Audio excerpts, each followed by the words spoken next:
Hello, everyone, and welcome to the first ever episode of Pulp, Punditry and Portchy.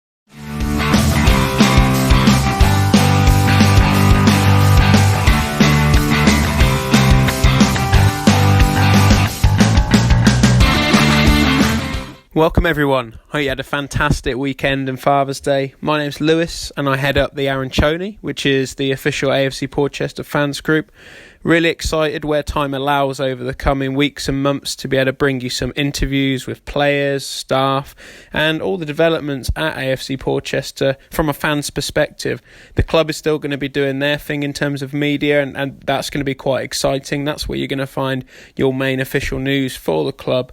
But from a fan's perspective, we're really excited to bring to you some content as well. So our first ever interview was with the club's development officer, Mark Dugan. We sat down in the dugout last week and chatted all things Portchy from the youth perspective and the new ladies side, which we're really excited to tell you a little bit about.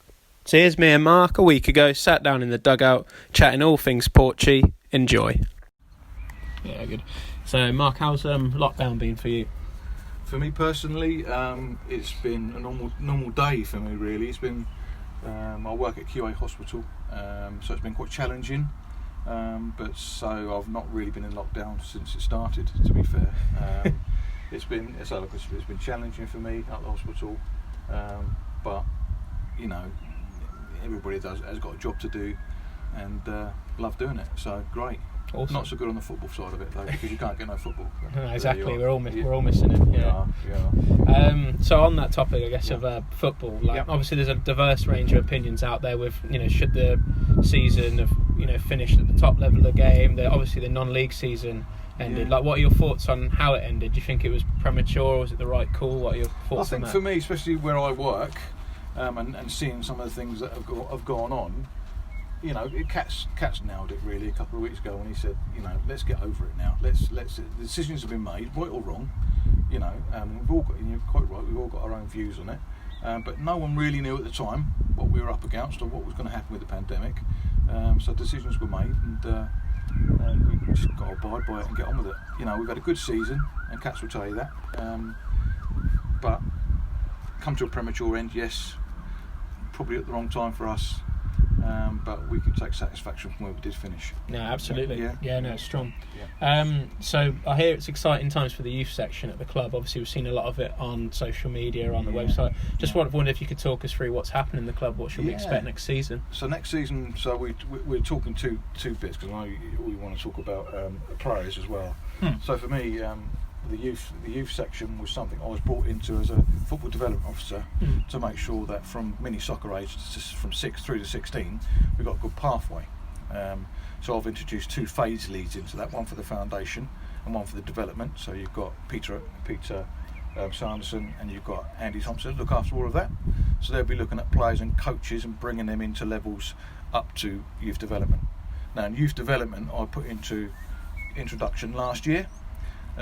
So we took the players that wanted to come, and not say the better players, but the players that could have got a chance for first team football into an environment where it becomes professional. So they mirror what the youth team do, what the reserve team did, and what the first team do. So they get that at an early age, all right. And that's been going for a year now, all right. And that's where the progression path is. So that's that. And then from that, we obviously got the youth team. And the youth team done very well last year, as you're probably aware, with a lot of pathway into the reserve team, and the structure was changed in order for that pathway to progress from 16s through to 23s and then into the men's team. So it's quite clear actually. A lot of the youth team was going into the reserve team and getting opportunities. I've heard. I mean it was. I mean we were very lucky. We were blessed with some of the players we had and with some of the players we brought in. Because 2 years ago we were struggling for the youth team. Full stop. The setup wasn't where it needed to be. We've changed quite a lot. So we were blessed, and with the reserves, in the awkwardness as it is, players weren't available. So the option for me was to bring youth players in, and we've talked about one of them, and it's worked well. No, it's fantastic. Yeah. So I guess I've got two questions in one here, because we've kind of started to touch on it. I'll jump into it. So, but how does the new structure differ really to last season? So we've started to touch on that, but how do you suspect the players will benefit? Like, what's the key benefits from this new structure? So for me, again, Cats will probably say the same thing. There was no where the reserves were often playing on a Saturday, and so with the first team, and then we'd have midweek games as well. There's no continuity, so the first team weren't seeing the players we wanted them to see. There was not an opportunity because we had so many players, or the availability was they had to go in the reserve team, they had to go in the first team, so there was no cross-pollination. So come this season, and in the new midweek league, which is going to be the Wyvern Combination League, the under 20s, under 23s will go into that league. So ideally, we train on a Tuesday or a Thursday. We play on a Wednesday with Cats and the first team staff watching. They've got home games, and then they have a couple of days rest. And then if they wanted to, or if he wanted them to, they can then be selected for the first team. So it sounds like it replicates quite a lot with the up and higher of the game. Like, I remember people back in the day like Federico Makeda for United, where he banged in a hat-trick on a Wednesday, and then he went and played against Aston Villa in the Premier League on a Saturday. Well, absolutely, and there's a prime example of that. We'll talk about that in a minute when we talk about another player. Sure. For me, it's about the pathway. It's about the progression from 18s through to mids football. Now, traditionally, you're 18, you're old enough to get on the pitch. Yeah. We've just tried to make it better. So you've got that. Whilst there will be some reserve or first team players popping into that under 23 environment, because you can have overage players, with more or less we're all looking at about the same sort of age and the same sort of strength in the person. Do you know what I mean? And Absolutely. The player. So and there's better quality in the league we're going into as well, believe it or not. Brilliant. So we've got teams like Dorchester, Weymouth. So some great tests. There's some great tests, and we're a young side, and it's about their pathway. So results are not key. Everybody likes to win and everything else. We had a good season last year with the same team going into a good league this year. May struggle a little bit, but that's all part of the journey. So that's where we are. Sounds fantastic. So put about the new structure clearly marries up with the kind of unwritten philosophy of Portchester, like bringing you through. Like, it's something we've started to see over the last few years, and we've seen talent like Andy Renamota over maybe like four or so years ago now. So that's maybe before we've started to get into this. But we have had Patrick and Alf last year. Do you think there are any players, not naming names necessarily, but who could do a Patrick essentially this season and make that step up? I think yes. I think there's probably 3, maybe 4 that I can think of straight away that I know Cats and I have we've spoken about at length. With the promotion push last year, it's hard when you're winning games of football to get guys in there. But we had, if I'll just name a few, we had Daniel Bonavia, who played 3 games around the Christmas period. We had Sutra, who come through and done very well. And there's a few other players. We've had 2 or 3 players there that have done well and that are looking for progression. And certainly from this crop, i.e. the youth team now that are going into the reserves, into the under 23s, you're probably looking at 3 or 4 of them that could step up, I would think. Fantastic. Sounds exciting. So speaking on Patrick and Af specifically, I guess the fans would be interested in that. Like, he had a great rise last season from the under 20, not under 23s, under 18s to the first team in a matter of months. Really. So could you tell us a bit more, I guess, about the details of that? Because I heard he only came over, was it from Germany he came from initially, and obviously ended up in the Portuguese first team. Stole my thunder a little bit there. Oh, sorry. That's right. Fact. So you've done your research. So Patrick was originally with us under 9s. Oh wow. And then moved out to Germany with his family, and it wasn't until I think spring of last year, Rado's Patrick's dad called the club and said, "I understand," because every year we have open sessions, which are trials. Better word. And we get a group of kids come in, and last year we had 60. Wow. So we had 4 sessions, or 4 training sessions, about an hour and a half, open sessions in which Patrick was involved. And it was clear to me from the moment I saw him that he had something. So he go back a little bit. He specifically flew over from Germany early to make sure he was at the trials. Right. All right. Or the open session. Yeah, of course. And yeah, him along with one or two others stood out, and there was probably out of those 60, probably 4 or 5 of them were brought into the youth system. Brilliant. And it went from there. So Patrick, from then on, flourished in the youth team, done very well. Me and Glenn and I, should I say, were very pleased with him. Spoke to Cats and said, because I was the reserve team manager as well, that it was a pathway. I could see the pathway. Said, this kid's got something. I then chose. I think we had a few injuries in the reserves, I think, at the time, and I chose to bring Patrick up and a couple of others. And within 20 minutes at Baffins, down at their ground, he'd scored 2 goals. Amazing. He scored 2 goals, and he was by far. Sutra was there as well. Sutra done very well. That was Sutra's first game, by the way. Oh wow.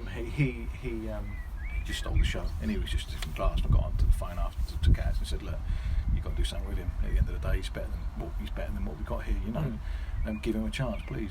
And with that, next week he was in the first team, and he hasn't looked back. And what a fantastic lad, So yeah, it'd be exciting to see him next season. Definitely getting some more opportunities, and who sure. knows with him. So we'll see.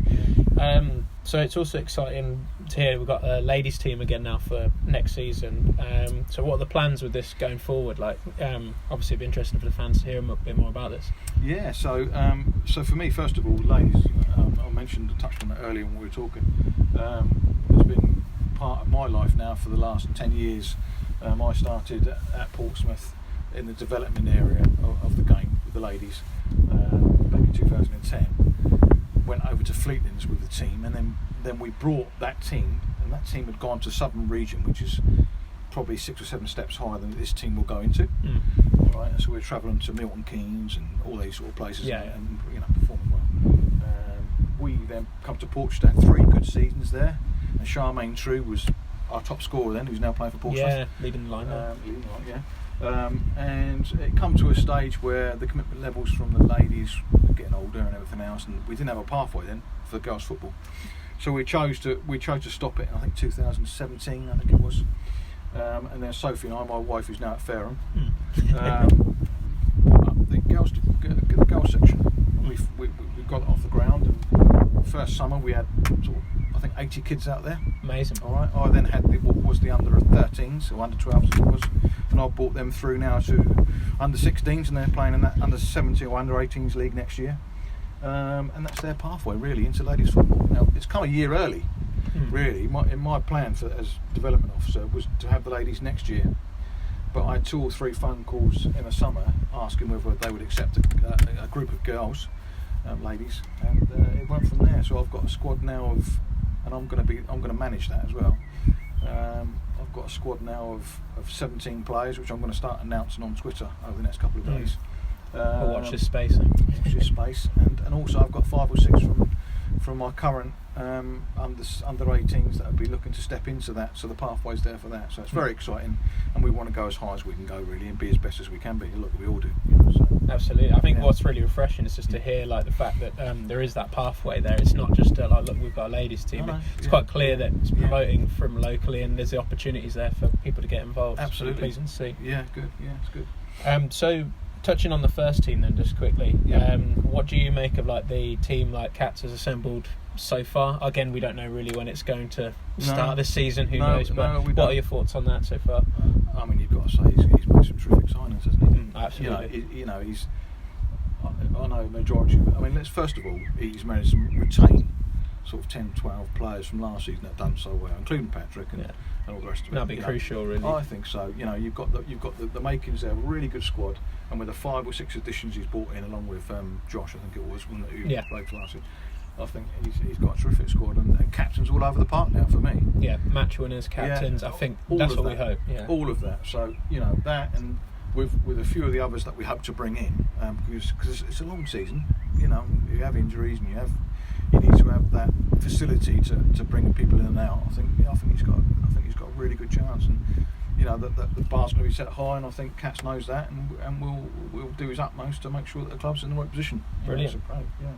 And then just finally, I guess, we've spoke about the youth team and the ladies, and it sounds so exciting, obviously, everything we've got going on here. Like, how can the fans get behind these teams in any way, or like push it further, or just where can they kind of find and watch this, or get onto it online? Well, at the end of the day, I mean, it's like everything else, it's all cliche, but without the fans, the club doesn't exist. Yeah. So for argument's sake, many of the fans you see on a Saturday coach. So they coach the kids. Yeah, of course. You know what I mean? So you've got that now. You've got you guys come on board, which is fantastic, and a couple of games that I've been here, and listen to the noise and everything else is just fantastic. So first and foremost, thank you for that. No problem. Important. No, thank you for being such an open and welcome club. That's great. That's great. You are our 12th man. With the rough and the smooth. I remember I think we were 2-1 down at Baffins at home after taking the lead, and I think probably your noise helped that. At the end of the day. What a goal as well! I think it was Jason Parrish, wasn't it, at one end? Yeah, fantastic. Well, do you know, I didn't see it. Do you know why? Because I think I was asked by one of these lads to go and put floodlights on it. All right? So I went around and put the floodlights on the school. But anyway, so yeah. Honestly, absolute club banger. It was top corner. It is, So all we can ask, I think, from you guys is to continue support. Be there at as many games at this ground as you can. I know you go away as well and all the rest of it, but support the other teams as well and in and around. We've got the ladies coming up who hopefully are going to be playing on here. Make it a pleasant welcome for them. The under 23s will play midweek, and there's nothing better than a game under the floodlights. Absolutely. At the end of the day. They're going to be playing some decent teams here. They're going to need all the support they can get, and it's crucial. Yeah. So yeah, absolutely. Oh, brilliant! It's great to talk to you anyway. As well. Thanks so much. Appreciate that. Right, that's it, guys. First ever episode done and dusted of Pulp, Punditry and Portchy. Be sure to check us out on the many social media platforms. If you can see the video, you can see all of the links at the bottom. If you can't, if you're listening on audio, we're on @Arancione Fans on Twitter. Be sure to follow us to keep up to date with all the latest Portchy news, as well as the club's official social media @AFC Portchester. Until next time, guys, Forza Portchy.